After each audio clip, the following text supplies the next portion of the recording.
દાદા તમે કેટલા ધાર્યા તક મારા બારમામાં કેટલા આવશે? હા એ તમને લાગતું જ નતું હું પાસ થાય? હા તમને લાગતું જ નતું હું પાસ થાય? નહોતું લાગતું? લે ભાઈ દાદાને લાગતું જ નથી કે હું પાસ થાય. હેલો મિત્રો, મારા નવા વ્લોગમાં તમારું સ્વાગત છે. કેમ છો બધા? તમે બધા મજામાં હશો? આશા તો કરું છું કે તમે બધા મજામાં હશો. તો હાલ આવી જતો બહાર તો પડી થઈ સાંજ અને દાદા પરીની હું તમને બતાવું શું કરવું આમ તો થતું રહેશે. પણ એક વાત અગત્યની છે કે આજે મારું 12માનું રિઝલ્ટ આવવાનું છે, જે મેં પરીક્ષા આપી હતી, જે મારા યુટ્યુબ ચેનલમાં તમે પ્લીઝ જોવા મળશે. શોર્ટ્સ મૂકેલા હતા કયા કયા પેપરમાં કેવું ગયું હતું પેપર, એટલે તમે જોઈ આવજો ચેનલમાં. અને એક બીજી વાત કે આજે 4 મે આવવાનું હતું મારા 12માનું રિઝલ્ટ. તો કેવું આવ્યું હું તમને બતાવી દઉં. એટલે ઓનલાઈન આવ્યું, હજી રિઝલ્ટ માર્કશીટ આવી નહીં. જે ઓનલાઈન ડિક્લેર થવાનું હતું એ 4 મે 2026ના રોજ 12માનું સાયન્સ આર્ટ્સ કોમર્સનું ડિક્લેર થવાનું હતું, જે થઈ ગયું. અને મેં જોયું તો ભાઈ હું તો આશ્ચર્યચકિત થઈ ગયો. શું કહું તમારે, તો હું તમને સ્ક્રીન રેકોર્ડિંગ દ્વારા સમજાવી દઉં અને બતાવી પણ દઉં સ્ક્રીન રેકોર્ડિંગથી. જેમ કે ઓનલાઈન એટલે હું તમને સ્ક્રીન રેકોર્ડિંગથી બતાવી મારા કયા સબ્જેક્ટમાં કેટલા માર્ક આવ્યા. હાલ મેં ગોતી દીધી GSCB.orgની વેબસાઇટ, જેમાં રિઝલ્ટ જોવાનું હોય. એમાં મારા જે સીટ નંબર એ એન્ટર કરી દઉં 73 45 42 સીટ નંબર અને કેપ્ચા પૂરી દઉં.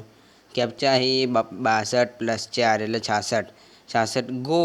કેટલું આવ્યું ટકા, કેટલા પર્સન્ટેજ આવ્યા જોઈ લો ભાઈ. આટલા આવ્યા બરાબર. ગુજરાતીમાં આવ્યા છે હોમાં 68 આવ્યા છે, હિન્દીમાં હોમાં 51, ઇંગ્લિશમાં આવ્યા હોમાં 59, સંસ્કૃતમાં આવ્યા હોમાં 57 અને ડ્રોઈંગ થિયરીમાં આવ્યા છે 30માંથી 16 બરાબર. અને ડ્રોઈંગ પ્રેક્ટિકલમાં આવ્યા, જે દોરવામાં ડ્રોઈંગ કરવામાં, એમાં 70માંથી 60 મસ્ત આવ્યા છે. મને તો લાગ્યું નહોતું કે આટલા આવશે, વધારે આવશે એક્સપેક્ટ કર્યા હતા. અને ટોટલ જે ડ્રોઈંગના થઈને એ હોમાંથી 76 આવ્યા. વાહ ભાઈ વાહ. સોશિયોલોજી એટલે સમાજશાસ્ત્રમાં મારા હોમાં આવ્યા છે 60 આવ્યા. અને જિયોગ્રાફીમાં આવ્યા એટલે ભૂગોળમાં આવ્યા મારા હોમાંથી 59. એટલે ટોટલ 700માંથી મારા આવ્યા છે 430. તમે જે રિઝલ્ટ જોયું તો મારું જ હતું, મારું પોતાનું જ હતું રિઝલ્ટ.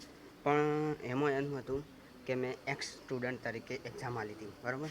એક્સ સ્ટુડન્ટ તરીકે એક્ઝામ આપી હતી એટલે એમાં મારા 430 7 વિષયોમાંથી. એટલે મેં વધારે ધાર્યા હતા, પણ 61% આવ્યા. જે તમે ટોટલ કરશો તો પપ્પા આવી જાય. હું પપ્પાને પૂછું કે મારું રિઝલ્ટ કેટલું આવ્યું, જો એમનું શું રિએક્શન આવે, શું કહે કે આટલા ધાર્યા હતા અને આટલા આવ્યા. જોઈએ પપ્પાને પૂછી જોઈએ કે મારે જો આટલા ટકા આવ્યા એ 12માં.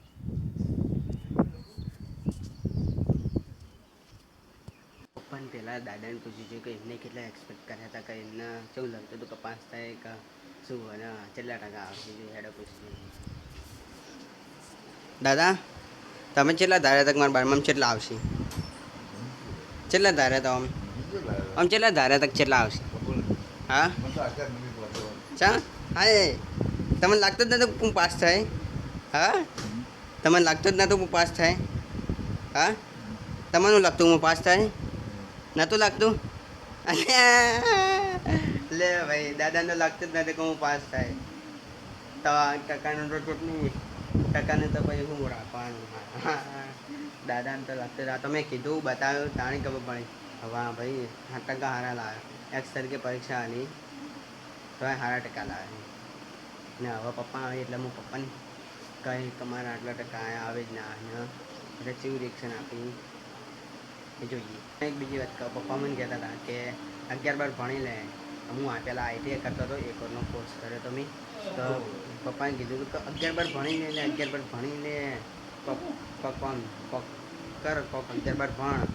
પણ ના, મેં મારું વિચાર્યું ને એક્સ સ્ટુડન્ટ તરીકે પરીક્ષા આલી અને મારા 11-12 ભણવાની જરૂર ના પડી. કેમ કે મેં ITI કરી દીધી. હવે હું 11-12 ભણવા બી હોત તો ના સારું લાગે. હજુ કન્ટિન્યુ મેં 10મા પછી કન્ટિન્યુ 11માં ભણવાનું ચાલુ કરી દીધું તો હું ભણતા.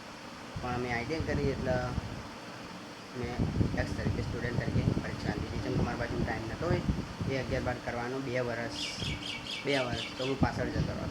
એટલે મેં ના લીધી અને ડાયરેક્ટ એક સ્ટુડન્ટ તરીકે પરીક્ષા આપી દીધી. ના દાદા, પપ્પાના કહેતા કે 11-12 ભણો તો કોક પાસ થો તો કોક આગળ સરકારી નોકરી લાગે, અને આ પાસ ના છે. હે દાદાને આશા નથી કે હું પાસે થાય, પણ જોઈએ પપ્પા આવી હાલ તો પપ્પાને જોઈએ એમના જેવું રિએક્શન આવે.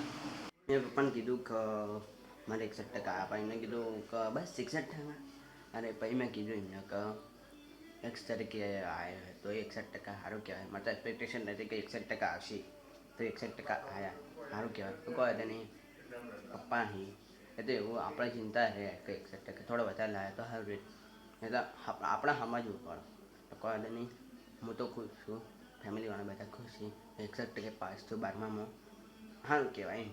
તો આ વ્લોગ જો તમને પસંદ આવ્યો તો લાઈક કરી દો, સબસ્ક્રાઈબ કરી દો. મળીએ નવા વ્લોગમાં. ત્યાં સુધી ટાટા બાય બાય.